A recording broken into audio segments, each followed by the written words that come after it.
Hello' everyone, আজি আমি ভৰালী নামঘৰলৈ আহিছোঁ আৰু এয়া আমি আহি নামঘৰ পাই গ'লোহি। নামঘৰৰ পৰিৱেশটো সঁচাই বহুত ভাল লগা পৰিৱেশ আৰু এয়া ভিতৰৰ পৰিৱেশ। আমি শৰাই প্ৰসাদ দি ল'লোঁ, দি এতিয়া আমি চাকি জ্বলাবৰ কাৰণে আহিছোঁ আৰু চাকি জ্বলাবৰ কাৰণে ইয়াত সুন্দৰকৈ ব্যৱস্থা কৰি ৰখা হৈছে। এয়া আমি ইয়াতে চাকি ধূপ ধুনীয়াকৈ জ্বলাই ল'লোঁ।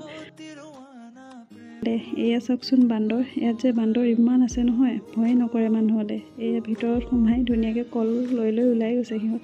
আৰু এইফালে পাঠ কৰা আৰম্ভ কৰিছে, আনফালে এয়া আদি দৌৰিয়ে ফুৰিছে, মুকলি পাইছে যে গোটেইখন। আৰু এইফালে প্ৰসাদ দিলে, আমি প্ৰসাদখন লৈ ল'লোঁ আৰু এয়া প্ৰসাদ খাই উঠিয়ে সি পাৰ খেদাত ব্যস্ত। ভিতৰতে পাৰখিনি আছে যে পাৰখিনি দৌৰাই ফুৰিছে।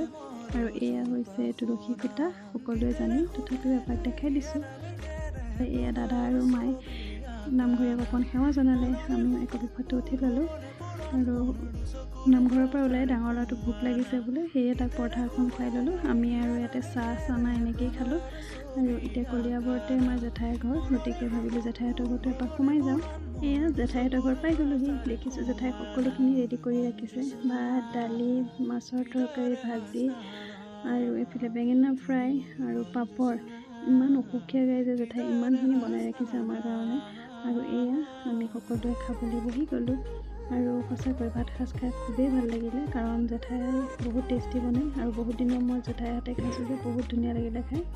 এয়া আমাৰ ভাত খোৱা হৈ গ'ল। এতিয়া আমি আহিছোঁ খুৰাৰ ঘৰলৈ, কাৰণ খুৰাৰ ঘৰো ওচৰতে, গতিকে এপাক সোমাই যাওঁ বুলি আহিছোঁ, কাৰণ তেনেকৈ অহা নপৰেই ন, ল'ৰাৰ স্কুল থাকে। খুৰাৰ ঘৰ পাই গ'লোহি আৰু খুৰীয়ে চাহ দিলে, চাহ খালোঁ। চাহ খাই এয়া শাকনি বাৰীত সোমাইছে খুৰা, আৰু খুৰাই ধুনীয়াকৈ শাক কৰি ৰাখিছিলে, গতিকে আমালৈকে অলপ শাক দি পঠিয়াওঁ বুলি ছিগি আছে। আৰু এয়া চাওকচোন কলমৌ কৰি ৰাখিছে খুৰাই।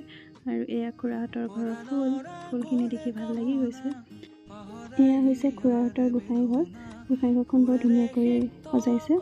আজিলৈ মোৰ ভিডিঅ'টো ইমানেই। ভাল পালে লাইক, কমেণ্ট আৰু শ্বেয়াৰ কৰিবলৈ নাপাহৰিব।